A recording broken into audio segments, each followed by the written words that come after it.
अस्सलाम वालेकुम फ्रेंड्स। आज हम पढ़ रहे हैं मैं अनमोल का 14वां दिन, यानी कि 14 दिन हो गए हम लोग को एक साथ में। ये जो बुक है ये निम्रा अहमद की, और ये एक तरह से इस्लाही बुक है। मतलब इसमें हम अपने आप में क्या क्या बेहतरी कर सकते हैं, अपने कैरेक्टर में, अपनी लाइफ में, अपने लिविंग स्टाइल में। तो उस चीज़ों से रिलेटेड ना हमारे लिए स्टेप बाय स्टेप गाइडलाइन है। टोटल ये कुछ ही दिन का कोर्स है, एक तरह से कोर्स ही कह सकते हैं हम। और उसमें यह है कि एट द एंड हम लोग क्या सीखते हैं और हमने क्या क्या अचीव किया, उससे रिलेटेड ये है। तो जिसको अगर अपने सेल्फ में कुछ कुछ बेहतरी लानी हो, अपनी ज़िंदगी के कुछ जो नेगेटिव पोर्शन है उसको अलग कर कर और पॉजिटिव पोर्शन के साथ आगे चलना हो, तो वो तो इस जर्नी को लाजमी ज्वाइन करें। अब हम लोग स्टार्ट करते हैं 14 दिन, मतलब लास्ट 13 दिन के बाद आप लोग को मिल जाएंगे मेरे चैनल पर, आप विजिट कर सकते हैं। तो वहाँ पर डे बाय डे मैंने सारे अपलोड किए हुए हैं। और उसके बाद अब ये 14वें दिन से आते हैं हम। अच्छा, और स्टार्ट करते हैं। रेडी, 1 2 3 गो। 14वां दिन। नफीसा से मैं वैन में मिली थी। जिन दिनों मैं अल हदिया में पढ़ती थी मैं वैन पर स्कूल आती जाती थी। एक मेरा ये बड़ा मसला है कि मैं हर तालीमी इदारे को स्कूल कहा करती हूँ, चाहे वो स्कूल हो, मदरसा हो, कॉलेज या यूनिवर्सिटी। तकनीकी लिहाज से ये दुरुस्त भी है। अल हदिया एक इस्लामिक स्कूल ही था। मैं कह रही थी कि मेरी स्कूल वैन में चंद लड़कियां मेरे साथ आया करती थी। सबसे पहले स्टूडेंट मैं थी जिसे वैन पिक करती थी। अगले आधे घंटे तक मेरे घर के अतराफ के सेक्टर्स में से कई लड़कियां पिक होती थी। हर एक के घर के दरवाजे और इनको मुड़ने वाले रास्ते मुझे हिफ्ज हो चुके थे। तकरीबन आधे घंटे बाद जब तमाम लड़कियां वैन में सवार हो जाती तो वो बिलाखिर हदिया के रास्ते की तरफ रवाना हो जाती। रास्ता 15 मिनट का था, लेकिन लड़कियों को पिक करने के बायस में 45 मिनट में अल हदिया पहुंचा करती थी। वापसी पर सबसे आखिर में मुझे उतारा जाता था। बेचारी मुझे वो लड़की सबसे खुशकिस्मत लगती थी जो सबसे आखिर में पिक होती और सबसे पहले ड्रॉप होती, क्योंकि इसका सफ़र सिर्फ 15 मिनट का था। हमारा कोर्स तालीमुल कुरान अगस्त में शुरू हुआ। ये 1 साल का कोर्स था। एक इसी तरह का कोर्स तालीमुल इस्लाम जनवरी में शुरू होता है, यानी हमारे कोर्स से 6 माह बाद। जब मैं अल हदिया में 6 माह गुजार चुकी और जनवरी आ गया तो वैन में एक नई लड़की का इजाफा हुआ। ये दूसरे कोर्स की थी। ये बेचारी मुझसे भी पहले पिक होती थी और सबसे आखिर में ड्रॉप होती थी। इसका सफ़र 50 मिनट का था। हम सब लड़कियां एक ही कोर्स की थी और हमारे स्कार्फ नीले होते थे, सुबह के आसमान जैसे नीले। इस लड़की का स्कार्फ सफ़ेद था, दूध की तरह सफ़ेद।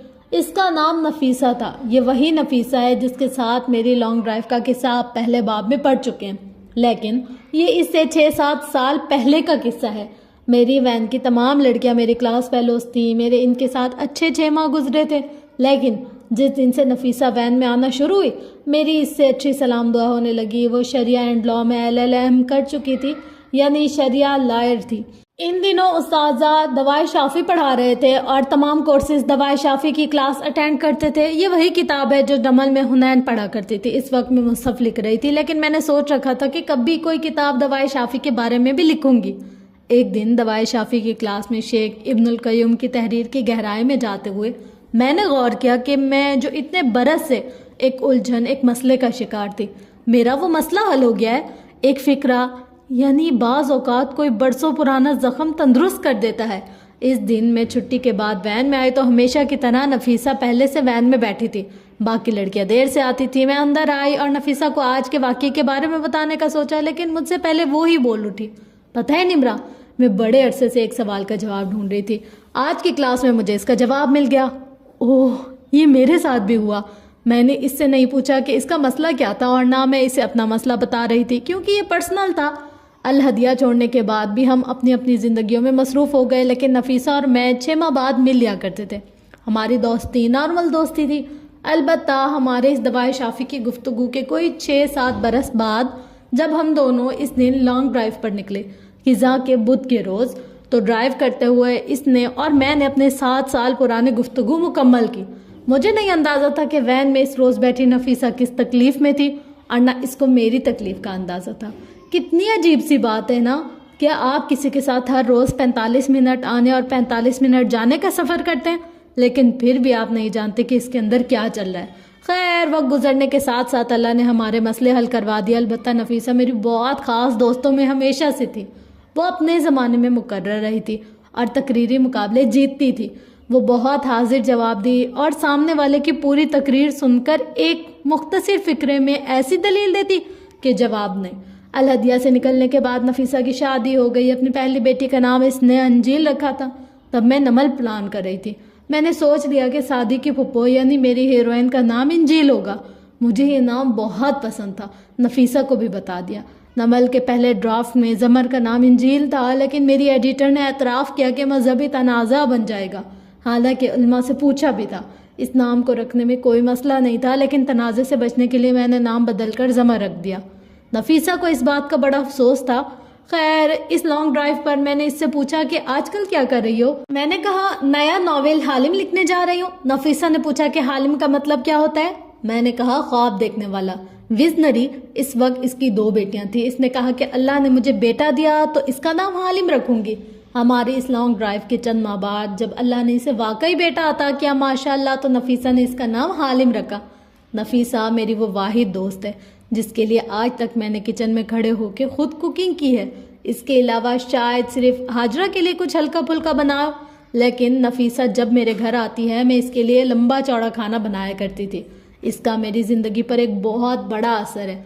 वो मेरी मुश्किल वक्तों में ना सिर्फ मेरे साथ खड़ी थी, बल्कि इसने मुझे इनमें से खींच कर बाहर निकलने में भी मेरी मदद की है। हम अब भी कई माह बात नहीं कर पाते, लेकिन वो ऐसी लड़की है कि जैसा कोई नहीं। मैं ये किस्सा आपको क्यों सुना रही हूँ, क्योंकि मुझे एक ऐसा वाक़या बयान करना है जो इन दिनों पेश आया जब नफीसा और मैं एक साथ वैन में सफ़र करते थे। 10 साल पीछे चलते हैं। 2011 के जनवरी में जब नफीसा हमारी वैन में शामिल हुई तो मुझे इसके बारे में एक बहुत दिलचस्प बात मालूम हुई। नफीसा न सिर्फ एक अच्छी मुकर्रर थी, बल्कि वो अपनी यूनिवर्सिटी की तरफ से एक्सचेंज प्रोग्राम में तुर्की भी गई थी। तब हमारे यहाँ तर्किश ड्रामे नहीं लगते थे। इश्क ममनू के कोई 1.5 बरस बाद लगा था, सो मुझे दिलचस्पी पैदा हुई। मैंने नफीसा से पूछा तो इसने बताया कि वो एरेस्मिस मंडिस का 5 माह का एक्सचेंज प्रोग्राम था और इसमें नफीसा समेत 7 लड़कियां इस्तांबुल के संबाजी यूनिवर्सिटी में गई थी। नफीसा शरिया एंड लॉ की थी, बाकी लड़कियां एनवायरमेंटल साइंसेस की थी। इसके तुर्की के किस्से इतने दिलचस्प थे कि मैंने सोचा कि इस पर एक नावल लिखूं। मैं अमूमन हर मुनफरिद चीज़ को देखकर यही सोचती हूँ। नफीसा समेत टोटल 7 लड़कियां तुर्की गई थी। 7 लड़कियां कहानी में डालना मुश्किल था। मैंने 2 लड़कियां कर दी। नफीसा के साथ जाने वाली लड़कियों में से एक खतीजा और डीजे थी, जो अल्हम्दुलिल्लाह जिंदा सलामत और खैरियत से है। वो ऐनक लगाती थी और अक्सर वाक़यात में जो मैंने लिखे हैं वो सच थे। जैसे डीजे और महरीन ने एक दुकान का ग्लास तोड़ा था, जैसे इनके साथ फ़लस्तीनी लड़के मुस्तकीम वगैरह जिन्होंने इसराइली लड़की टाली से फ्रीडम फ्लोर टेला जहाज़ के इसराइली फ़ौजियों के हाथों पकड़े जाने के बाद बात करनी छोड़ दी थी। इसी तरह बहुत सी छोटी छोटी बातें सच थीं। बेयोक अदा की तस्वीर जब मुझे डीजे ने दिखाई तो मैंने देखा कि एक पर्पल फ्रॉक वाली बच्ची सड़क पर खड़ी थी और मुस्कुरा के फ़ोटोज़ खिंचवा रही थी। मैंने जब अपने नोट्स जमा किए तो हर एक चीज़ को कहीं ना कहीं फिट किया। अलबत्ता इनकी कहानी में कोई जहान था, ना कोई अब्दुर्रहमान पाशा। नफीसा अपने ग्रुप की वाहिद लड़की थी जो अबाया और स्काफ लेती थी। इस कोर्स के दौरान इसके अब्बू का ऑफिस की तरफ से शायद तुर्की का विजिट हुआ तो वो लोग इकट्ठे नीली मस्जिद गए थे। आखिरी छुट्टियों में वो लड़कियां कपातोकिया वगैरह भी गई थी। इस तरह के बहुत से वाक़यात जो मैंने जन्नत के पत्ते में लिखे वो सच थे, बाकी सब फिक्शन था। अगर मैं ये वाक़या क्यों सुना रही हूँ बताती हूँ, सब्र करें। जब मैंने नफीसा से रिसर्च वर्क में मदद मांगी क्योंकि हिजाबी लड़की का किरदार लिखने के लिए तुर्की से बेहतरीन लोकेशन कोई ना थी, तो इसने फ़ौरन मदद की हामी भर ली। मैं तब मुसफ़ लिख रही थी, लेकिन इस कहानी का ख्याल बार बार जहन में आता था। यह ख्याल आया दरअसल मेरी कोर्स की एक टीचर की वजह से था।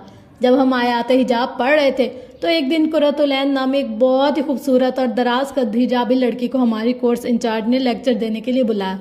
हम इनको एनी बाजी कहते थे। एनी ने स्टेज पर आके अपने हिजाब की दास्तान सुनाई कि किस तरह वो अमेरिका गई, वहाँ एक मजहबी फैमिली से उनका तारुफ हुआ, इनकी 2 बेटियां हिजाबियाँ थी। इनसे इंस्पायर होकर मैंने आयशा गुल का किरदार लिखा। इनके साथ वक्त गुजार के वो दीन के करीब हुई। एक दफ़ा अमेरिका में वो एक जगह बैठी थी, सामने एक पुल था, वहाँ इन्होंने पुल के नीचे मकड़ी का जाला बना देखा। इससे इंस्पायर होकर मैंने जन्नत के पत्ते में मकड़ी के जाले वाला सीन लिखा था और इस पर गौर फिक्र करने और उनकी सोच का रुख बदल दिया था। फिर किस तरह अमेरिका से वापसी पर उन्होंने हिजाब लेना शुरू किया। इनकी फ्रेंड्स कहती थी हया की तरह कि लोग उम्रे हज पर जाके बदलते हैं। ये अमेरिका जाके बदल गई। एनी ने अपनी शादी में घूंघट निकालकर पर्दा किया। एनी की एक 4 साल की बेटी थी जो फुल स्लीव शलवार कमीज पहनती थी। मैंने इस लेक्चर में बैठे बैठे तय किया कि एक नावल एनी पर भी लिखूंगी, जो बाद में जन्नत के पत्ते की सूरत में लिखा। इस दिन के बाद मैंने कई बरस तक एनी बाजी को नहीं देखा। तकरीबन 8 साल बाद जब एक दिन मैं अल हदिया गई तो नोटिस बोर्ड के सामने एनी खड़ी थी। मेरी इससे मुलाकात कई बरस बाद हो रही थी, लेकिन मैंने इसको पहचान लिया था। मैंने कहा कि आप एनी है ना? वो कहने लगी जी, और ना समझी से मुझे देखा। जाहिर है वो मुझे नहीं जानती थी। मैंने कहा आपने 7 बरस पहले हमारी क्लास में अपनी कहानी सुनाई थी, इससे मुतासिर होकर मैंने एक नावल लिखा था, जन्नत के पत्ते। और नावल ने अल्लाह के हुक्म से बहुत से लोगों की मदद की। मैं इतने बरस से एनी से मिलना चाहती थी। वो किसी और कोर्स की टीचर थी और एक ही दफ़ा क्लास में आई थी, सो कभी दोबारा राब्ता नहीं हुआ था। आज मिली तो एक ही सांस में सब बता दिया। मैंने कभी किसी के चेहरे पर एक वक्त में इतने सारे तासुरात आते और जाते नहीं देखे। वो इतने हैरान और शल थी कि इसकी समझ में ही नहीं आ रहा था कि वो क्या कहे। कितने मज़े की बात है ना, एक दिन आप नोटिस बोर्ड के सामने खड़े हो और कोई लड़की आपको रोक के बताए कि हेलो, मैं एक राइटर हूँ और इस मुल्क के मशहूर तरीन नावल में से एक में मैंने आपकी ज़िंदगी पर लिखा है। Okay bye. तो इसकी क्या हालत होगी। वापस आते हैं नफीसा की तरफ। जब एनी और नफीसा दोनों के तजर्बात जहन में इकट्ठे हो गए तो मैंने सोचा क्यों ना इनको एक ही कहानी में लिख दूं। हिजाबी लड़की अमेरिका जाके नहीं, तुर्की जाके खुद को बदले। इंटरेस्टिंग। तब मैंने नफीसा से कहा कि वो फारिग वक्त में मेरे साथ अपने तजर्बात शेयर करती है, मैं लिखती जाऊंगी। हमने एक वक्त तय कर लिया। छुट्टी 2 बजे होती थी और 2:30 बजे तक क्लास बंद, सबको वैन में आना होता था। 2 बजे सब नमाज पढ़ते, 2:15 तक हर कोई नमाज से फारिग हो जाता। लड़कियां अल हदिया से निकलने में 15 मिनट लगा देते थे और 2:30 बजे तक सब वैन में होते थे। ये 15 मिनट बहुत अहम थे। हमने तय किया कि 2:15 बजे मैं नफीसा की क्लास में जाऊंगी, हम इकट्ठे बैठेंगे। 15 मिनट तक नफीसा मुझे अपने तजर्बात सुनाएगी, मैं नोट करती जाऊंगी। 2:30 बजे हम इकट्ठे वैन पे चलेंगे। ये काम वैन के 45 मिनट में सब लड़कियों की मौजूदगी में नामुमकिन था, सो 15 मिनट एक गनीमत थे। अब आप सोच रहे होंगे कि हर रोज़ नफीसा ने 15 मिनट तक मुझे अपने तजर्बात सुनाए होंगे और यूं मैंने जन्नत के पत्ते के नोट्स मुकम्मल किए होंगे, मगर नहीं, ऐसा नहीं हुआ। पहले रोज़ मैंने वुज़ू छुट्टी से पहले कर लिया ताकि जल्दी नमाज से फारिग हो जाऊं। 2:10 पर मैं नमाज से फारिग होकर ऊपरी फ्लोर पर आई। नफीसा की क्लास हमारे क्लास के एन ऊपर थी। क्लास के शीशे के दरवाजे से लड़कियां बैग उठाए एक दूसरे को सलाम कहती निकलती जा रही थी। मैंने इधर उधर देखा। नफीसा किसी कोने में खड़ी नमाज पढ़ रही थी। किसी की नमाज के वक्त इसके सर पर नहीं खड़े होना चाहिए। सो मैं बाहर आ गई और एक जगह खड़ी होकर इसका इंतज़ार करने लगी। 5 मिनट बाद मैंने अंदर झांका। नफीसा अभी नमाज पढ़ रही थी। मैंने कहा ठीक है, बंदे को नमाज में इतनी देर लग जाती है, मैं तो सिर्फ फ़र्ज पढ़ कर आई थी कि सुन्नत रास्ते में या घर में पढ़ लूँगी। वो बेचारी यकीनन पूरी नमाज पढ़ रही होगी। 5 मिनट बाद फिर झांका, वो नमाज पढ़ रही थी। जब तक नफीसा बाहर आई 2:30 बजने वाले थे और वैन तक जाने का वक्त हुआ चाहता था। नफीसा ने मुझे सॉरी कहा और बोली कि कल से वो जल्दी फारिग होने की कोशिश करेगी। ओह, पहला दिन था, मैंने सब्र कर लिया। अलबत्ता अगले रोज़ मैं ठीक 2:10 पर इसकी क्लास के बाहर आ गई। झांक के देखा सब लड़कियां जा रही थी और नफीसा नमाज पढ़ रही थी। मैं बाहर इंतज़ार करने लगी।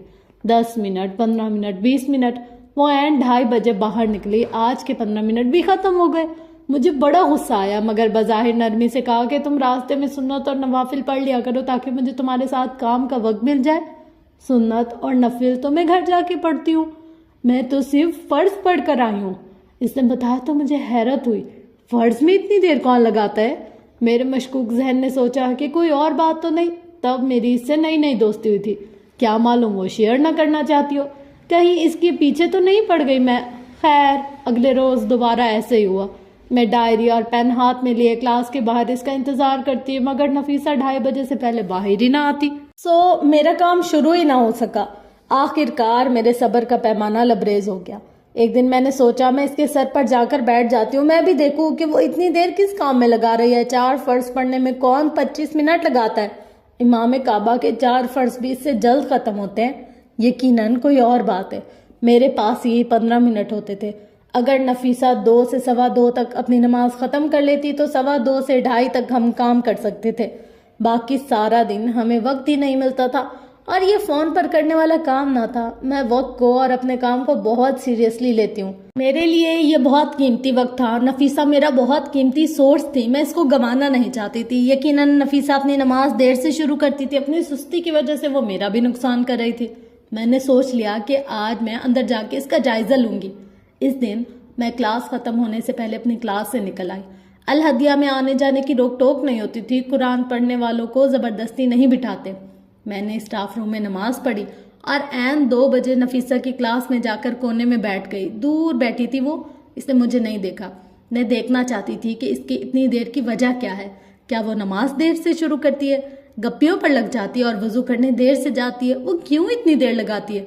मैंने देखा वो ठीक 2 बजे वजू के लिए गई और जल्दी वापस आकर इसने अपनी नमाज शुरू कर दी। मैं अब इसके करीब जाकर बैठ गई, लेकिन इसकी मेरी तरफ पूछ थी। वाकई 2:05 तक वो नमाज शुरू कर चुकी थी। इसने कहीं भी वक्त ज़ाया नहीं किया था। इसको नहीं मालूम था कि मैं पीछे हूँ। क्लासरूम दरअसल एक बड़ा हॉल था। हर कोने में लड़कियां अपनी अपनी नमाजें पढ़ के बैग समेट रही थी। मैं अब नफीसा को गौर से मुशाहिदा करने लगी।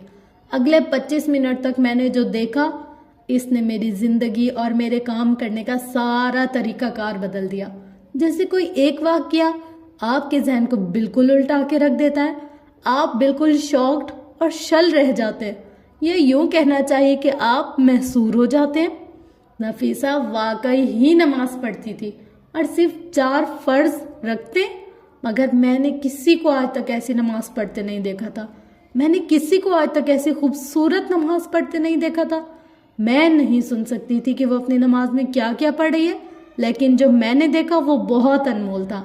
नफीसा की नमाज बहुत आहिस्ता थी, इतनी आहिस्ता गोया वो या तो सलात तस्बीह पढ़ रही थी या वो जम चुकी थी। वो बहुत देर बाद रुकू में झुकती और इसको कयाम से रुकू में झुकने तक कई सेकंड लगते, वापस खड़े होने में कई सेकंड लगते। वो इतनी आहिस्ता आहिस्ता नमाज पढ़ रही होती थी कि लगता था आप किसी फिल्म को 10 गुना स्लो मोशन स्पीड में देख रहे हो। बाज़ लोगों की नमाजें इसलिए लंबी होती है कि वो किरात तवील करते हैं, लेकिन नफीसा की नमाज मुख्तलिफ थी। वो इसके एक्शन आहिस्ता आहिस्ता रफ्तार से होते थे। उठना, बैठना, हाथ सजदे की जगह पर रखना, ऐसी आहिस्ता आहिस्ता से सुकून से पढ़ी जाने वाली नमाजें। तो वो मैंने सोचा, जो लोग ऐसे नमाज पढ़ते होंगे, इनकी नमाज तो अल्लाह की दूसरी मखलूक शायद ठहर ठहर के देखती होगी। मैं आराम से उठी और इसको डिस्टर्ब किए बगैर बाहर आई। ये तय था कि नफीसा इस नॉवेल में मेरी मदद बहुत कम कर सकती थी। इस रोज़ मैंने इससे कहा कि मैं तुम्हें मज़ीद तंग नहीं करूँगी, तो मुझे अपने ग्रुप की दूसरी लड़कियों से मुतारिफ करा दो। इसने मुझे डीजे और महरीन से मुतारिफ करवाया। इन्होंने मुझे अच्छा खासा टाइम दिया, खूब सारा मवाद और तस्वीर। हाले नूर से मेरा राब्ता करवा दिया, जिसने तर्किश एंगल से लिखने में बहुत मदद की। यूँ मेरा नावल मुकम्मल हो गया। जब वो छपा तो महरीन और खतीजा की एक दोस्त जो इनके साथ तुर्की गई थी, इसने एक दिन परेशानी के आलम में मदिया को कॉल करके कहा कि तुम यकीन नहीं करोगी कि क्या हुआ है। निम्रा अहमद का एक नावल आजकल शाया हो रहा है जो बिल्कुल हमारे तुर्की में गुजारे हयाम जैसा है। ओह गॉड। और खतीजा ने हंस के इसे कहा कि रिलैक्स करो, इसको लिखवाने में हमने निम्रा की मदद की है। मैंने ये 10 साल पुरानी कहानी आपको क्यों सुनाई थी? इस बात को जानने के लिए कि मेरी कहानी को यहीं रोक के हमें वापस आपकी कहानी की तरफ आना होगा, आपकी ज़िंदगी की तरफ। जब आप एक जगह से दूसरी जगह ड्राइव करके जाते हैं और गूगल मैप लगाते हैं तो कौन सा रास्ता मुंतखब करते हैं? जो सबसे छोटा हो। जब आपका वज़न बढ़ जाता है और कोई फंक्शन करीब होता है तो आप किस किस्म की वीडियोस सर्च करते हैं?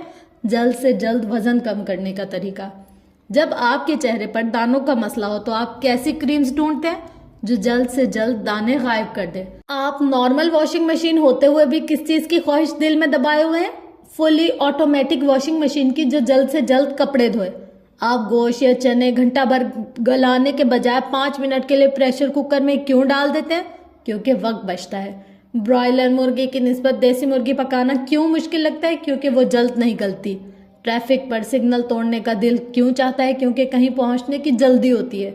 ये घर में इस्तेमाल होने वाली मशीन क्यों बनी थी? वक्त बचाने के लिए। ये स्मार्टफोन में सब क्यों डाल दिया था? ताकि ईमेल के लिए कंप्यूटर और वक्त के लिए घड़ी ना देखनी पड़े। हर नया कंप्यूटर और फ़ोन पहले से तेज़ क्यों होता है? ताकि स्टार्टअप का वो चंद सेकंड का इंतजार ना करना पड़े। ये व्हाट्सएप पर ग्रुप्स क्यों बनाते हैं हम? ताकि एक एक को बार बार अलग अलग कुछ बताने के लिए वक्त न जाया करना पड़े। ये स्मार्ट वॉच क्यों बनी थी? ताकि घड़ी, फोन और सेहत के सारे मसले अलग अलग ना हो, सब कलाई में एक साथ आ जाए। ये यूट्यूब आपकी दिलचस्पी की वीडियोस खुद ही क्यों सामने लाता है? ताकि आपको इन्हें तलाशने में वक्त ना सर्व करना पड़े। 10 मिनट में समरी सुन के इस किताब का निचोड़ पढ़ लें जैसी वीडियोस क्यों बन रही है? ताकि वक्त कम लगे। हम आजकल कैसे कपड़े खरीदते हैं जो फास्ट फैशन हो, चंद धुलाइयों के बाद बेकार हो जाते हैं, लेकिन सस्ते होते हैं क्योंकि फैशन भी जल्द बदल जाता है। हम हर चीज में शॉर्टकट ढूंढते हैं। जैसे जैसे टेक्नोलॉजी आम होती जा रही है, हम एक एक मिनट बचाने वाले तरीके इस्तेमाल करने लगे हैं।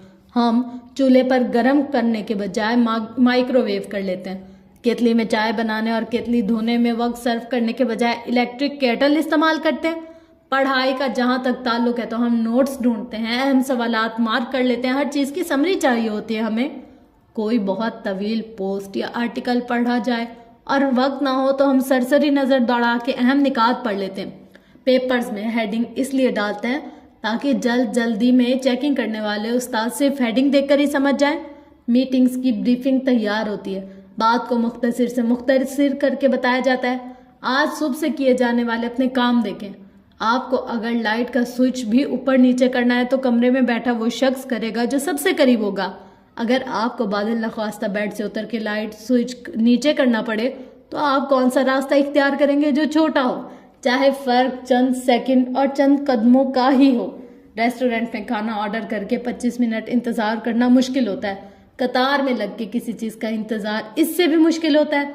हमें सब कुछ जल्दी चाहिए, दौलत चाहिए, मुनाफा चाहिए, वजन कम करना चाहिए, मगर जल्द से जल्द। बीमार है तो तंदुरुस्त होना है, जल्द से जल्द। हम हर काम जल्द करना चाहते हैं। हम ऐसा क्यों करते हैं? क्योंकि हमारे पास वक्त नहीं है। हमारे इतने काम है, इतने मसले, और हम तिब्बी तौर पर उजलत के आदी हो चुके हैं कि हमें जल्दी से जल्दी एक काम को मुकम्मल करके आगे बढ़ना है। क्यों? ताकि हम ज्यादा से ज्यादा काम कर सके, हम इंजॉय भी कर सके, हम सब कुछ कर सके। हमें जल्दी मिलने वाली चीजें पसंद है, हमें जल्दी से जल्द नताइज चाहिए होते हैं। जैसे ही हम काम शुरू करें वो मुकम्मल हो जाए, इसका नतीजा सामने आ जाए।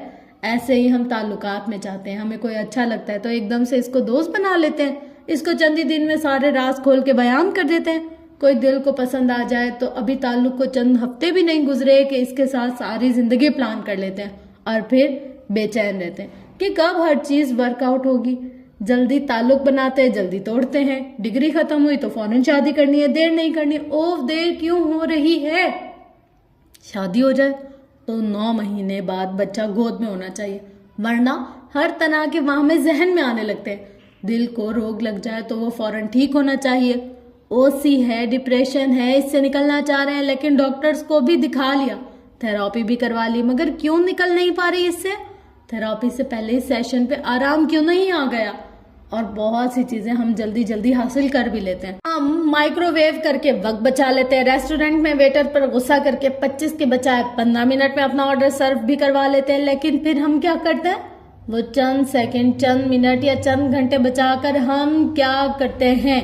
क्या हम इस वक्त में आराम करते हैं? नहीं, हम अपने जहन को कहीं और मसरूफ कर लेते हैं, किसी और काम। हम किसी भी वक्त अपने जहन को खाली नहीं होने देते। हमें हर चीज में उजलत दरकार है। अल्लाह ताला कुरान में फरमाता है, तुम मोहब्बत करते हो जल्दी मिलने वाली चीज से और तुम छोड़ देते हो देर से मिलने वाली चीज। सूरतुल क़य्यमा आयत 20-21। यहाँ छोड़ने के लिए जो लफ्ज इस्तेमाल किया गया है वो तजर है। इसका मायने किसी चीज को तर्क करना, यानी ऑप्शन होने के बावजूद किसी चीज से मुंह मोड़ लेना। हम देर से मिलने वाली चीजों के लिए कोशिश ही नहीं करते। अब वापस इस किस्से की तरफ आए जो मैंने आपको ऊपर सुनाया। मैंने चंद सफ़हात लगा के आपको जो किस्सा सुनाया, इसका लुबे लुबाब ये था कि मेरी एक दोस्त बनी थी, अलहदिया में नाम था इसका, नफीसा। इसने जन्नत के पत्ते लिखने में मेरी मदद की। मैंने एक दफ़ा इसे नमाज पढ़ते देखा। वो बहुत सुकून से, आहिस्ता और देर लगाकर नमाज पढ़ती थी। दी एंड, ख़त्म। इन 2 फिक्रों में वही बात बताई गई जो ऊपर मैंने 7-8 सफ़हात में बताई। मगर क्या ये दोनों बातें बराबर है? अगर नहीं तो क्यों नहीं? इस क्यों को समझने के लिए आपको अपने असल की तरफ वापस आना पड़ेगा। हमारा असल हमारी ये मिट्टी है जिसे हम उठाए हैं, कुदरत का निज़ाम है, मदर नेचर। कभी सोचा कि कुदरत कैसे काम करती है? जब अल्लाह ने ये दुनिया बनाई थी तो इसने कहा था कुन, हो जा, और वो हो गई। लेकिन क्या वो पलक झपकते हो गई थी? नहीं। अल्लाह के कुन ने दुनिया में एक प्रोसेस का आगाज किया था। जमीन बनी, आसमान बने, एक तवील प्रोसेस से गुजर के ये हालत में आए। कुरान कहता है कि इसको 6 दिन लगे। ये दिन हमारे 24 घंटे वाले दिन हैं या शायद अल्लाह के दिन, और अल्लाह के यहाँ एक दिन 1000 साल के बराबर होता है। कहा जाता है कि ये अल्लाह के अयाम ही हैं। इस लिहाज से देखा जाए तो इस दुनिया को इस शक्ल में आने में एक लंबा अरसा लगा। अल्लाह चाहता तो एक लम्हे में भी ये सब हो जाता, लेकिन जिस ज़मीन को वो बनाने जा रहा था, इसने इसके लिए चंद कवायद और ज़वाबित भी सेट किए थे कि ये जो ज़मीन है ना, यहाँ कोई काम एक प्रोसेस से गुजरने के बगैर पूरा नहीं होगा। प्रोसेस क्या होता है? प्रोसेस होता है किसी काम को मुख्तलिफ मराइल से गुजार कर अंजाम देना। जादुई की छड़ी हिलाने से कद्दू और चूहे सिंड्रेला की बग्गी नहीं बन जाएंगे। अगर सिंड्रेला को अपने जालिम खानदान से निजात चाहिए तो इसे खुद अपने लिए खड़ा होना पड़ेगा। ये प्रोसेस है। कुदरत के प्रोसेस माइक्रोवेव की तरह काम नहीं करते। आप एक बीज बो के देखें, 1 हफ्ते से पहले वो नहीं उगता। इसका एक अपना प्रोसेस है। पहले इसमें पानी भरता है, वो अंदर मौजूद एंजाइम्स को खारिज करता है, एक अमल दूसरे को जन्म देता है, और फिर मिट्टी से कोंपल फूटती है। रात एकदम से नहीं छाती। पहले सूरज की गर्मी कम होती है, आसमान का रंग बदलता है, वो सुनहरे से सफेद, सफेद से नीले, नीले से जामनी होता है। फिर इसमें सुर्खियां घुलती है जो नारंगी मिक्स होती हैं।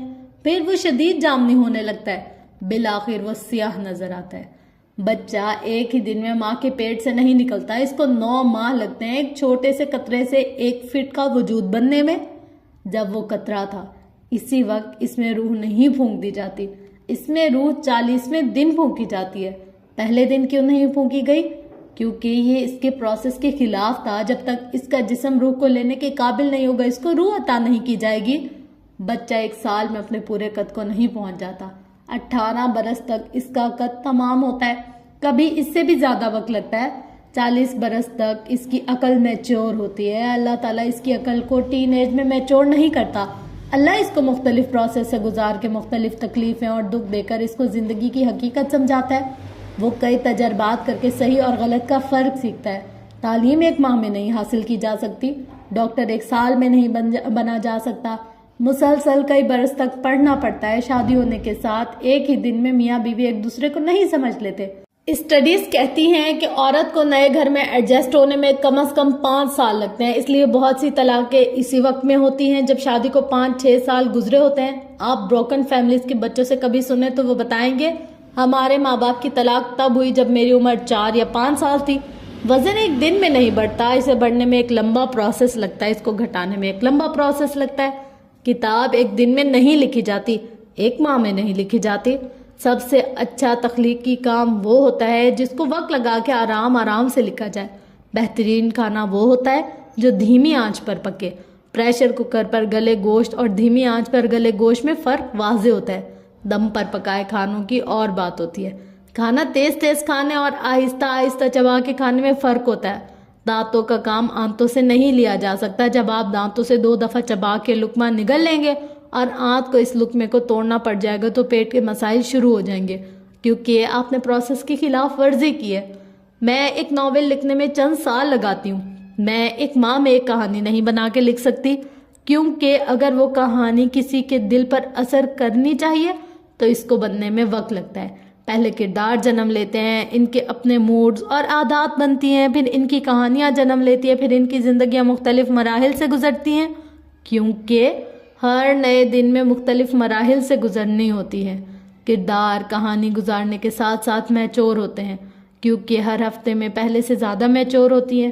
पहली ही किताब आपका बेस्ट काम नहीं हो सकती, क्योंकि अभी तो आपने खुद को एक प्रोसेस से गुजारना है। आहिस्ता आहिस्ता कलम में मैच्योरिटी आती है। अब वापस आते हैं नफीसा की नमाज के किस्से की तरफ। जल्दी जल्दी काम निपटाना कोई गुनाह नहीं है। कुछ काम हमें वाकई स्पीड से करने चाहिए ताकि ज़्यादा अहम कामों के लिए वक्त निकाल सकें। मैं सुबह जल्दी बेड बनाकर जल्दी चाय बना के आती हूँ ताकि मैं सुकून से लिख सकूँ। लेकिन नमाज, कुरान और दुआ ये वो काम है जिनको तेज़ रफ्तारी से करना इनको बेअसर कर देता है। मैंने एक दफ़ा एक सेमिनार अटेंड किया जिसमें नमाज का तरीका मुख्तलिफ फ़िक़्ह के नज़रिए से बताया गया था। नमाज को किस तरह पढ़ना है, सुन्नत के ज़्यादा करीब है, ये मुख्तलिफ आइमा इकराम ने अपनी अपनी समझ और इल्म के मुताबिक बयान किया। मैंने इमाम अबू हनीफा का तरीका भी सुना और बाकी सबका भी, और मैंने नोटिस किया कि हमारे मौलवी हजरात इस बात पर तो मस्जिदें अलग कर लेते हैं कि रफ़ा यदैन करना है या नहीं, पाँव ऐसे रखने हैं या नहीं। लेकिन क्या आपको मालूम है कि हर इमाम ने जहाँ नमाज के अहम अरकान बयान फरमाए, अरकान यानी ऐसी शराइत जिनको पूरा किए बगैर नमाज नहीं होती, जैसे लिबास में एहतियात, वज़ू लाजिम वगैरह, वहाँ एक अहम रुकन पे सब ने जोर दिया, ये कह के कि ये रुकन ये चॉइस नहीं है, ये करो या नहीं, जी नहीं, ये इतना ही अहम है जितना वज़ू के साथ नमाज पढ़ना वो रुकन है, सुकून। क्या आपको मालूम है सुकून से नमाज पढ़ना नमाज का अहम रुकन है, जिसके बगैर नमाज बेअसर हो जाती है।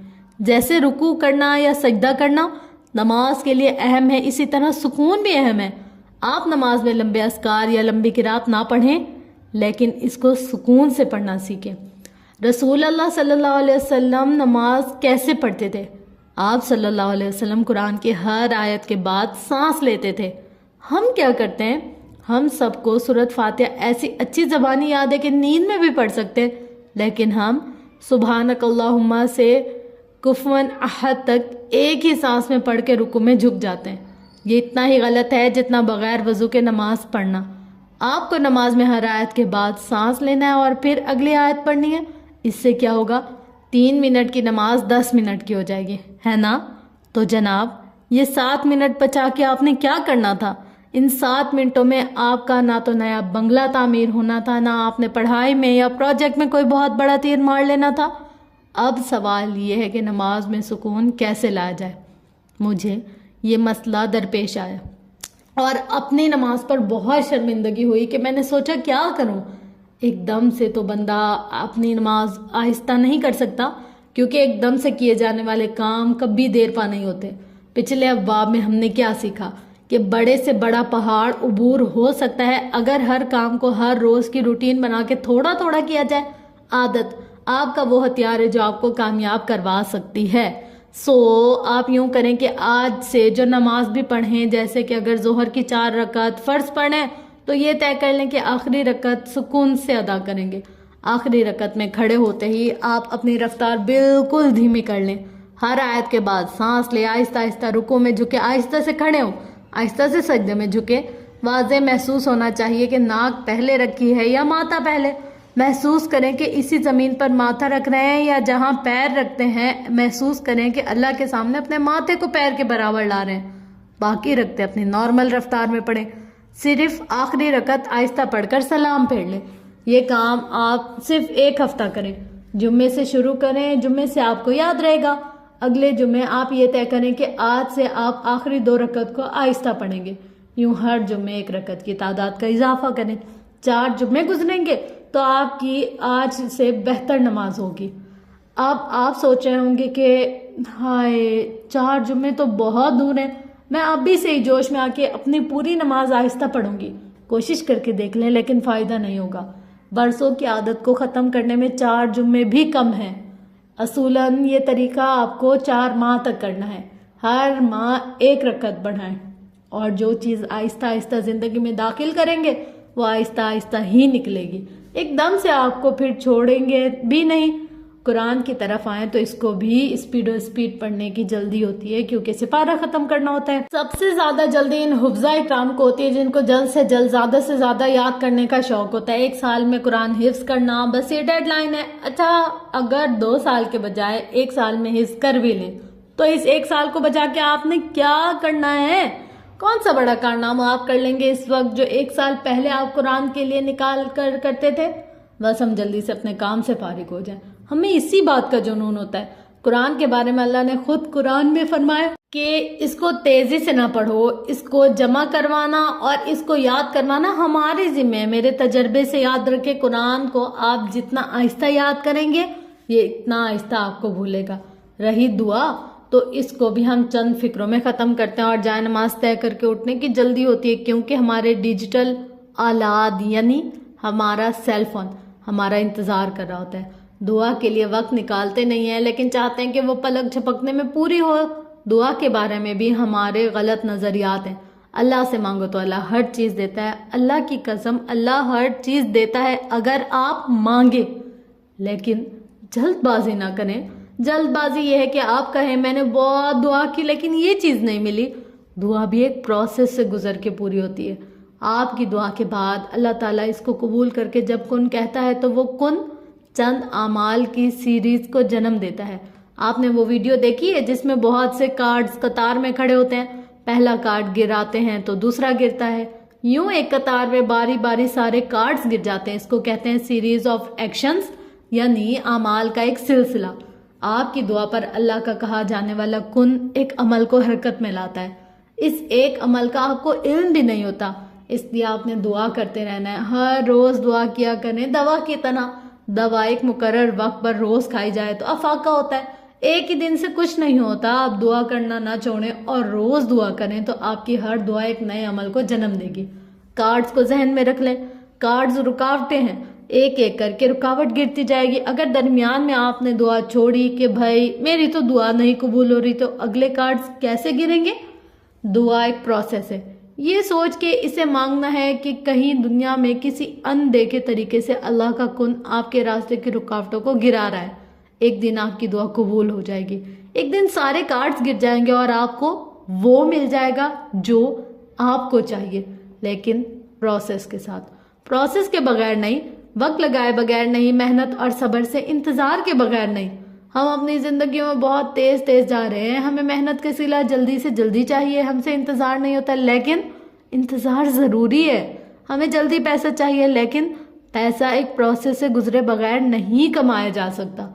हमें कोई पसंद आ जाए तो हमें इसको अपनी मोहब्बत में मुब्तला करने की जल्दी होती है, हम इसके दिल में जगह बनाने की कोशिश करते हैं, इसलिए कि बहुत अहम काम होता है, लेकिन हम जल्द ही इससे उकता जाते हैं क्योंकि नतीजा नजर नहीं आता। मोहब्बत भी एक प्रोसेस से गुजर के होती है। पहली नज़र की मोहब्बत वजूद रखती है या नहीं, लेकिन अगर इसके बाद मोहब्बत को एक प्रोसेस से ना गुजारा जाए तो वो एक नादानी समझकर भुला दी जाती है। शादी के बाद मियाँ बीवी को एक साथ एडजस्ट होने के लिए भी अपने रिश्ते को वक्त और प्रोसेस की भट्टी से गुजारना पड़ता है। अपनी ज़ात की इस्लाह भी एक लंबा प्रोसेस है। एक दिन तौबा ताइब हो के आप अगले दिन सुबह से नेक मुसलमान बन ही नहीं सकते। अभी तो आपका सिर्फ जहन साफ हुआ है, अमाल नामा साफ हुआ है। अभी तो खुद को सौले बनाने के लिए एक लंबे प्रोसेस से गुजरना पड़ेगा। माजी की जिंदगी बार बार सामने आएगी, अंदर के शयातीन से लड़ना होगा। हर रोज थोड़ा थोड़ा करेंगे तो कामयाब होंगे, एकदम से किसी एक चीज को छोड़ के किसी नई चीज को अपनाने की कोशिश करेंगे तो नाकाम होंगे। अब अपनी रोजमर्रा की जिंदगी की तरफ आ जाएं। अगर आप एक प्रोडक्टिव कारआमद इंसान हैं और काउच के आलू नहीं हैं, यानी जिंदगी में खाने और सोने के अलावा भी कोई काम करते हैं, भले वो किताबें पढ़ना हो या यूनिवर्सिटी की पढ़ाई या जॉब या कोई भी तख्लीकी काम जिसमें दिमाग लगाना पड़े, तो आपको क्या मसला फेस करना पड़ता है? काम करने का दिल नहीं चाह रहा। हमने इस बारे में पीछे प्रोक्रेस्टिनेशन के बारे में पढ़ा है। आज इस मसले को दूसरे जाविये से देखते हैं। जब भी आप कोई नया काम सीखना चाह रहे होते हैं तो आपका दिल चाहता है कि आपको फौरन से सब ठीक ठीक करना आ जाए, बस एकदम से ही कारोबार में मुनाफा मिल जाए, जॉब में तरक्की मिल जाए, ग्रेड्स बेहतर हो जाए। लेकिन इतनी जल्दी तो नन्हा सा पौधा भी जड़ नहीं पकड़ता। बड़ी बड़ी कामयाबियां कैसे मिल सकती हैं? अगर आप किसी चीज में महारत हासिल करना चाहते हैं तो इसे सुस्त रवि से सीखें। जितना आहिस्ता आहिस्ता किसी चीज की मशक करेंगे, इतनी देर से आपका जहन इसको भुला पाएगा। अगर किसी चीज को धीरे धीरे प्रैक्टिस करेंगे, हर रोज थोड़ा थोड़ा करके, वो कभी एकदम से आपको भूल नहीं जाएगी। चाहे पियानो सीखना है, चाहे कोई नई जबान, किसी प्रोजेक्ट पर काम करना है, आपने इसे आहिस्ता आहिस्ता करना है, छोटे छोटे हिस्सों में तकसीम करके। हर रोज चंद मिनट के लिए एक छोटे हिस्से पर काम करें और फिर इसे छोड़ दें। बाज़ औक़ात किसी प्रोजेक्ट के दरमियान में प्रेशर इतना होता है कि आपको एहसास होता है कि यार मैं बहुत लेट हो रहा हूँ, मुझे स्पीड लगाने की ज़रूरत है। जब भी आपको लगे कि आपकी रफ्तार कम है, वक्त थोड़ा रह गया, जल्दी से काम ख़त्म करना चाहते हैं, ऐसे में आप फ़ौरन से उलट क्या करें, रफ्तार को मज़ीद घटा दें या इस काम को छोड़कर ब्रेक ले लें। बड़ी कोई अहम का ना बात लगी होगी आपको, ये है ना? लेकिन ऐसा ही है, क्योंकि आपको रफ्तार तेज़ करने का ख्याल सिर्फ बैरूनी दबाव के बाइस आता है। अगर तो स्कूल कॉलेज के एग्ज़ाम्स का मामला नहीं है, क्योंकि वहाँ अगर सारा साल पढ़ाई ना की हो तो आखिर में रफ्तार बढ़ानी पड़ती है, तो आपने काम को तेज़ नहीं करना। खुद से दबाव हटाना और इसके लिए जानबूझ के रफ्तार स्लो कर देनी है। इससे आपका जहन आज़ाद होगा। दबाव में कभी भी कोई काम अच्छे से नहीं कर सकते आप। चंद दिन ऊपर लग जाएंगे लेकिन काम अच्छा होगा। इसी तरह अगर आप कोई नया काम शुरू करने जा रहे हैं तो इसे सुस्त रवि से शुरू करें। तेजी से शुरू किया हुआ काम थोड़े दिन बाद बदमजा हो जाता है या आप इसे छोड़ देते हैं। आपने नया काम बहुत थोड़े से शुरू करना है क्योंकि आपके जहन को नए काम के साथ एडजस्ट होने के लिए वक्त दरकार होता है। आपका जहन कुदरत ने बनाया है, इसका प्रोसेस भी कुदरती तरीकों से चलता है। इसको माइक्रोवेव नहीं कर सकते, इसको इलेक्ट्रिक केटल में नहीं डाल सकते। ये कदीम तरीकों का आदी है। इसे बीज से पौधा बनने की रफ्तार से काम करने का शौक है। इसे पानी देना पड़ता है, इसका ख्याल रखना पड़ता है। कुछ पौधों को हर रोज पानी नहीं दिया जाता, कुछ को हर रोज धूप नहीं लगवाई जाती, कुछ को धूप में खुला छोड़ा ही नहीं जा सकता। कुछ पौधे ऐसे प्लांट्स होते हैं जो हवा से बड़े होते हैं। जहन भी थक जाता है। अपने जहन को पहले इस काम से एडजस्ट करवाएं। आहिस्ता आहिस्ता दरमियान में पहुंच के आपके जहन खुद ब खुद रफ्तार पकड़ने लगेगा। क्योंकि याद रखें, जल्दी का काम शैतान का होता है। मैं क्यों कामों को आहिस्ता करने पर जोर देती हूँ? क्योंकि आहिस्ता काम करने से जहन पर जमे ब्लॉक्स खुलते हैं। किसी काम को धीमी रफ्तार से शुरू करना आपको थकाता नहीं है। आप आहिस्ता आहिस्ता रफ्तार बढ़ाकर बोझल नहीं होते। ये कामयाब होने वाले लोगों का राज है। तेज काम करना ऐसे है जैसे जमी हुई स्टिक को फ्रीजर से निकालते साथ ही चूल्हे पर रख दो और जल्दी जल्दी पलट दो। वो ऊपर नीचे से पक जाएगी लेकिन अंदर से ठंडी और कच्ची रह जाएगी। तेजी से काम को शुरू करना ऐसे ही है। शिकारी हो या जानवर, वो अपने शिकार का खामोशी से धीरे धीरे ताकुब करते हैं, इसकी घात में बैठते हैं, इंतजार करते हैं, बिल्कुल आहिस्ता से ये सारा काम करते हैं। और फिर जब शिकार पहुंच में होता है तो जुस्त लगाते हैं। अगर वो शुरू में ही शिकार को देख के दूर से भागते हुए आएंगे तो क्या वो शिकार कर पाएंगे? टेक्नोलॉजी ने हमारी रफ्तार बढ़ा दी है। हम जल्दी एक काम से खुद को फारिग कर लेते हैं। कोई अपना नंबर बताने लगे तो हम इसको लिखते नहीं है, इसको कहते हैं हमें मैसेज कर दो। हम हर जगह से चंद मिनट बचाते हैं और ये वो वक्त बचाकर हम अपने जहन को आराम नहीं देते। सोशल मीडिया पर बैठना या ड्रामे फिल्में देखना जहन को आराम नहीं देता। हम इस फारिग वक्त में भी मजीद काम ढूंढ लेते हैं और इन कामों ने हमें बहुत मसरूफ और बहुत मैसअप कर दिया है। हम में से अक्सर लोग शिकायत करते हैं कि इन्हें इंसानों की पहचान नहीं और वो धोखा खाते हैं। ये इसलिए कि हम इंसानों के साथ रवाबित बनाने में बहुत जल्दबाजी से काम लेते हैं, जल्दी भरोसा करते हैं, आजमाते नहीं हैं, परखते नहीं हैं, ताल्लुक को वक्त नहीं देते और पहले ही सारे राज इसके सामने खोल कर रख देते हैं। वो शख्स अच्छा ना निकले तो फिर पछताते हैं या वही घिसा पिटा जुमला दोहराते हैं कि लोग धोखा नहीं देते, तवक्कुआत धोखा देती है, वगैरह वगैरह। तवक्कुआत लगाना इंसान की मजबूरी है भाई। हम तो तवक्कुआत लगाते हैं और लगाते रहेंगे। ये हो ही नहीं सकता कि हम किसी से कोई तवक्को ना करें, क्योंकि तवक्कुआत लगाना गलत नहीं है। दूसरे इंसान को समझना ज़रूरी है, इसको परखने में वक्त लगाना ज़रूरी है। रिश्तों को वक्त दिया करें, जल्दी से फैसले पर ना पहुंच जाया करें, ना काम में ना इंसानों के बारे में। मेरी इस सारी तकरीर का क्या नतीजा निकला कि आपको कामों, लोगों और खुद को वक्त देने की ज़रूरत है। कामों और लोगों को वक्त देते तक तो ठीक है, लेकिन खुद का वक्त, आपका मी टाइम, क्या आपके 24 घंटों में कोई टाइम मी टाइम होता है? मी टाइम वो वक्त नहीं जिसमें आप सारे दिन के कामों से फारिग होकर अपने बेड पर बैठ के यूट्यूब या नेटफ्लिक्स ऑन कर ले। मी टाइम वो वक्त है जिसमें कोई तीसरा ना हो, सिर्फ आप हो। और जैसे एक ड्रामे में भोला कहता है कि आपके साथ भी आप हो। आज से आपने अपने लिए हर रोज 5 मिनट का मी टाइम निकालना है। कैसे, मैं बताती हूँ। रात सोने से पहले आपने अपने बेड पर आंखें बंद करके बैठना और अपना सांस अंदर लेकर जाना है, जितना अंदर तक जा सके, और फिर इसे बाहर निकालना है। मोबाइल पर 5 मिनट का टाइमर लगाएं और अपने सांस को खूब अंदर ले जाएं, खूब बाहर निकालें। इस दौरान आपने कुछ नहीं सोचना। जो ख्याल भी आए इसको झटक के अपने सांस की आवाज़ सुने और इसको ऊपर नीचे होता महसूस करें। पूरे 5 मिनट तक आपने ये करना और फिर आप आंखें खोलें और अपनी मसरूफ दुनिया में वापस चले जाएं।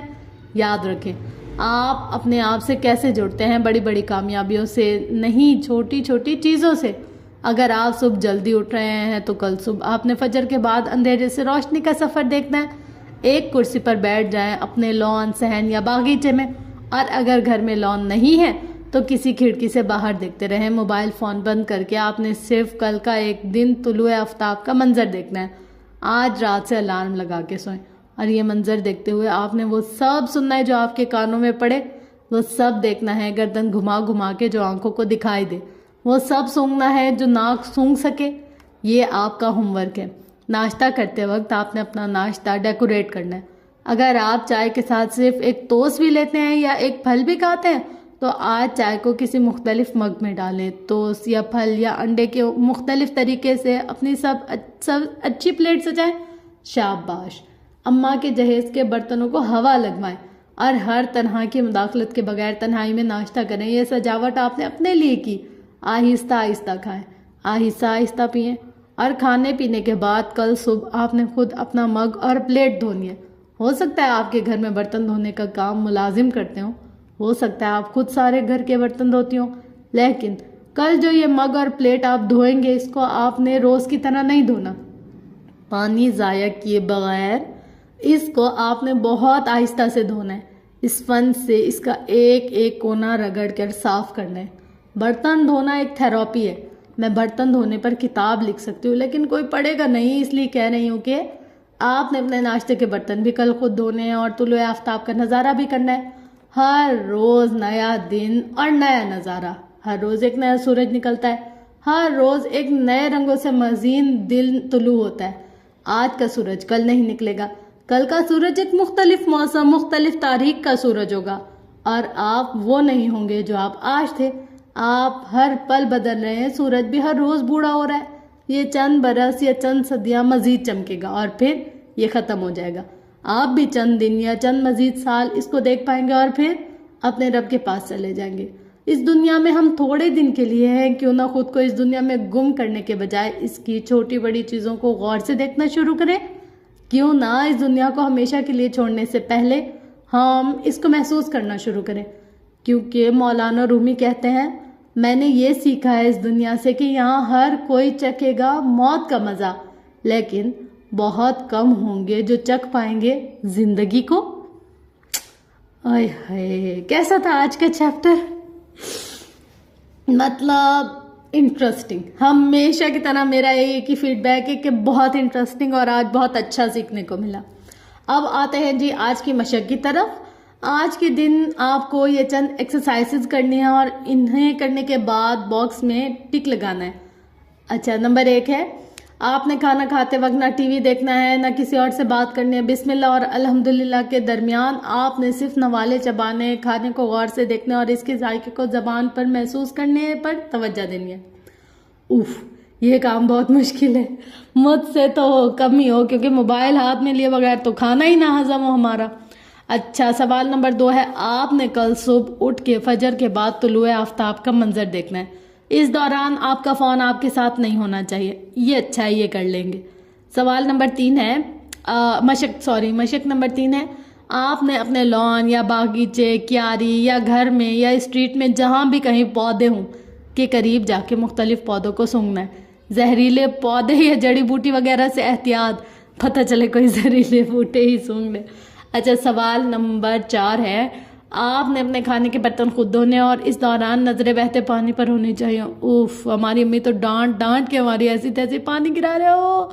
अच्छा, सवाल नंबर 5 है, आपने दिन में 2 से 4 दफ़ा आंखें बंद करके सांस अंदर खींचने और बाहर निकालने की मशक करनी है। याद रहे कि जब सांस को बाहर निकाला जाए तो आपको अपनी सांस की आवाज़ आनी चाहिए। उफ उफ उफ उफ, क्या क्या करेंगे हम, इतना सारा काम। तो फ्रेंड्स, ये था हमारा आज का लेसन और होप्स हो कि आपको ये बहुत ज़्यादा पसंद आया होगा मेरी तरह, क्योंकि मुझे तो बहुत ज़्यादा पसंद आया और इस पर थोड़ा सा अमल कर देखेंगे कि कैसा लगता है। मतलब कुछ चीज़ें ऐसी हैं जिन पर मैं अमल कर सकती हूँ और कुछ ऐसी हैं कि मुझे लगता है थोड़ी सी मुश्किल हो जाएंगी, पता नहीं कर सकेंगे या नहीं। चलो, अपना फीडबैक आप लोग कमेंट बॉक्स में ज़रूर दीजिएगा और मैं अपना बताऊँगी आपको नेक्स्ट वीडियो में कि मैंने क्या किया और किस चीज़ का क्या रिजल्ट आया। तो इसी के साथ साथ फ्रेंड्स, चैनल को लाइक, शेयर, कमेंट, सब्सक्राइब कर दीजिएगा। इंशाल्लाह मिलते हैं अगली वीडियो में। अपना गिरदोनवा एहलो अयाल का बहुत ज़्यादा ख्याल रखिएगा। Love you all. अल्लाह हाफिज़।